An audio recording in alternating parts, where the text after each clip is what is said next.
I'm Eddie Dorotan, the Executive Director of Gabito Foundation, which is a foundation that promotes innovations and excellence in local governance in the Philippines.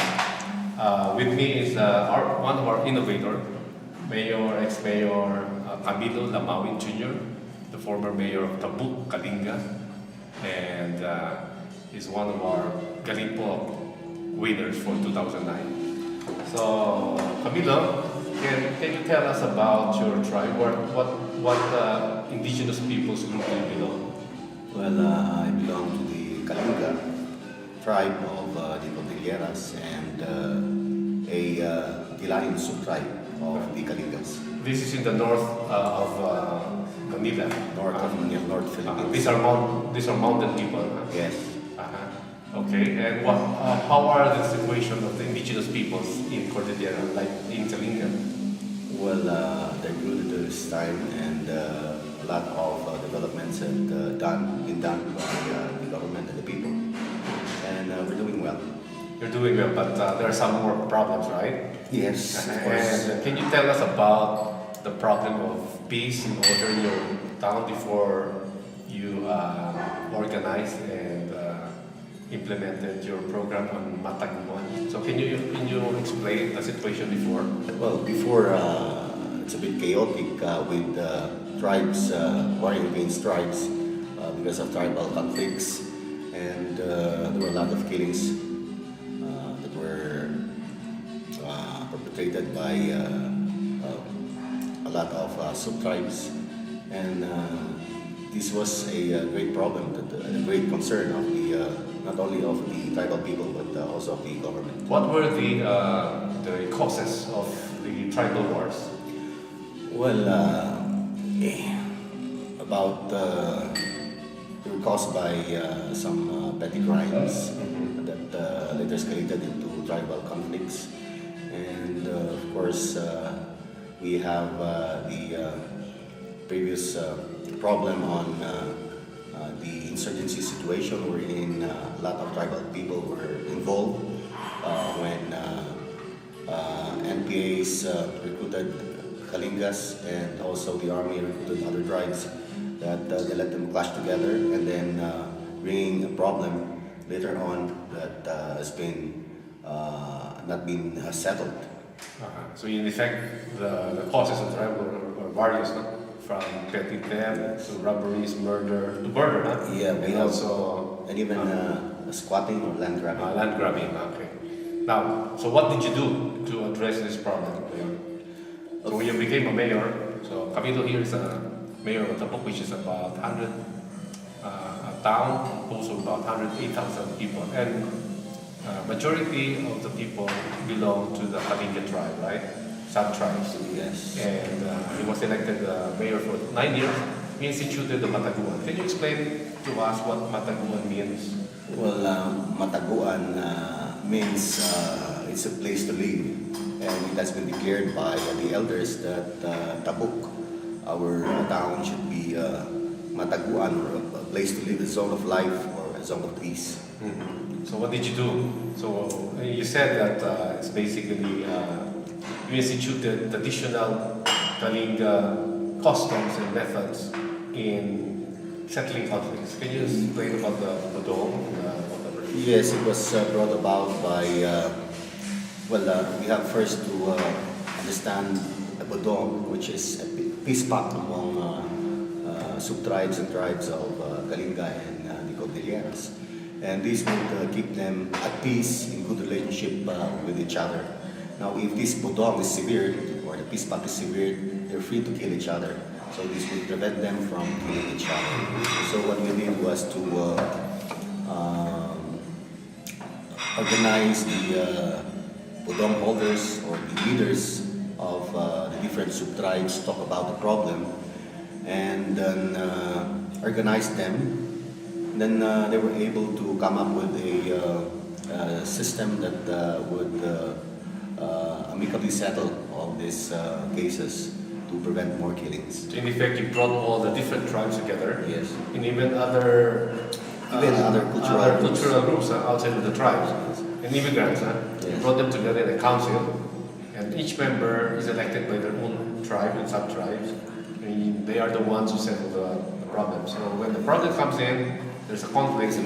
This mediation done by this council. Yes, to prevent the escalation of a tribal conflict into a tribal war. Okay, good. And how did you institutionalize this program? Was it supported by your town legislature?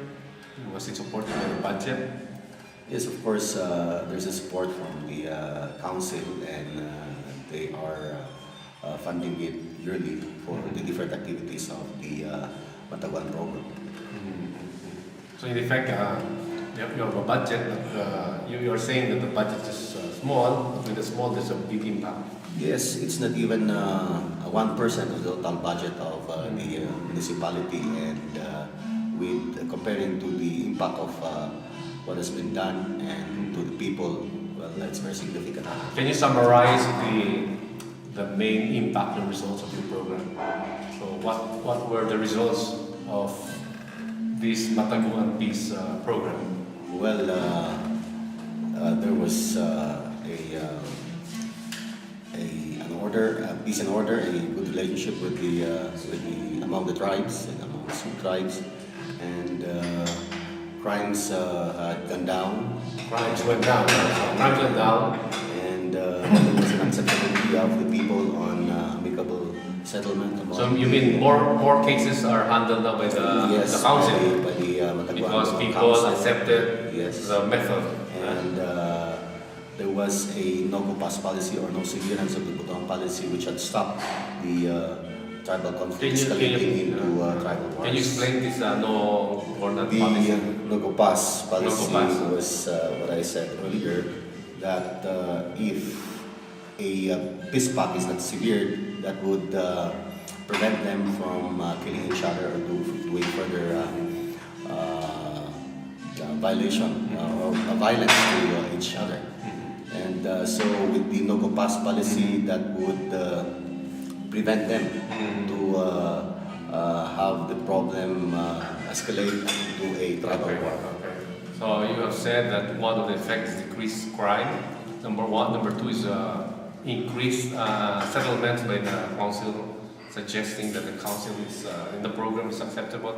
What about the effect on the court, the municipal courts? The municipal courts, there were, as I said, a lot of cases were handled and settled by the Matagoan Budong Council, thereby decreasing also the cases filed in the courts. And with this, how long does it take for a municipal court to settle a case? Well, it take years.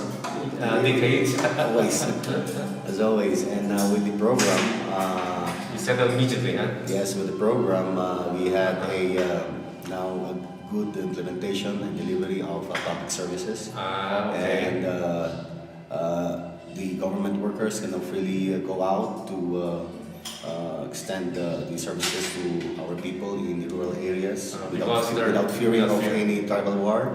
Our students, most especially to our young people, are now studying peacefully without problem. And are the youth being involved in the program? Are there trainings on peace building? Of course, we have to train them, and we have to educate them about the Budong or the peace pact, the law of the Budong, or what we call the Pagta. And by this, the new generation has now adopted the old cultural way of having peace together. Okay. So, Mayor, actually, your program, the Matagoan program, is a model program, which basically uses traditional method of settling conflicts beyond the legal means. Because if you just let it in the legal justice system, it will take time. But this one, you're using your settlement method through the Budong Pact, and it has resulted to decrease in crime, increase acceptability of the program, and peaceful communities and delivery of basic goods. Now the question is, can this be applied, can this be replicated in other parts where you have the indigenous peoples in the Philippines? Yes. Especially in the south, you have the Muslim and tribal wars there too. Yes, because we have also learned that they have similar customs and tradition in having peace with each other in the different tribes of our brother Muslims in Mindanao. So it's only a matter of getting people together, understanding the views, and coming up together to work out on something. Mayor, do you think this, we have the local government code, no? Wherein powers such as making programs, financing, delivering services are now devolved to the provinces, to the cities, to the municipalities. Do you think this code provided an impetus for you to create this program? Yes, of course, with the empowerment of the local government now, So the local government can now there will be a lot of autonomy. initiatives, There's autonomy, yes, some autonomy. for innovations in local And do you think governments. that's important for places or communities where you have indigenous peoples with different traditions? So in effect, the code provides a space where indigenous peoples can, or the local government can work together with indigenous peoples to work, to plan and implement programs that will benefit the people. I believe so, because it's in the local governments that are in direct contact with their constituents, and they could easily relate to each other on programs, especially that they know the real customs and traditions of other people. Yeah. That's okay. Thank you very much, Mayor. Thank you. Camilo, just say goodbye in your language or something. Yeah. Say thank you again, and he says something. Okay. So thank you very much, and maybe we'll have Camilo here to tell us something in his vernacular language. Matatagot akong lusan. Matatago, Matatagot akong lusan. meaning Meaning more power to all of us.